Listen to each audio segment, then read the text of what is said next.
काय भावांनो, सगळ्यांना जय श्रीराम. आज येणार होता माझा मित्र. सीझन मॉलमध्ये जाणार होतो आम्ही. मग ते सीझन मॉलमध्ये येणार होता. मग आम्ही निघालो तिकडं. मी एकटा निघालो. मग गेलो भावांनो त्याला भेटायला. तुम्ही ओळखत असताना त्याला बघितल्यास सांगा नक्की कोण आहे कमेंटमध्ये. माझे सगळे ब्लॉग बघत असताना तर तुम्ही नक्की ओळखता भावांनो. हे बघा, ही आमचा मित्र. मग आम्ही मस्त पूर्ण मॉल फिरला. त्याला भूक लागलेली होती. मग पहिलं वापस आम्ही रिक्षा केला. मग निघालो खाऊ गल्लीकडे भावांनो. मग मस्त आम्ही खाऊ गल्लीकडे निघालो. बघा कसला मॉल दिसतो, एक नंबर. याच्या समोरच्याच मॉलमध्ये वापस जाणार होतो आम्ही. मग पहिले भावांनी आम्हाला फुल भारी जेवण घातलं. मस्त दाबून खाल्लं. मग आम्ही निघालो दुसऱ्या मॉलमध्ये. ॲमोनोरा मॉलचं नाव आहे भावांनो. ते म्हणता पण येईना मला.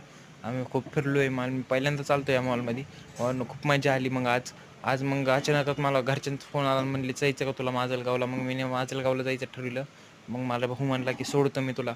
आपले भाऊ आपल्यावर लई असे असते. तर मग भाऊ म्हणला की चल तुला सोडतो. मग आम्ही निघालो गाडीमध्ये भावांनो. ते पण आणि मी पण आम्ही निघालो भावांनो. मस्त एन्जॉय करत भाऊ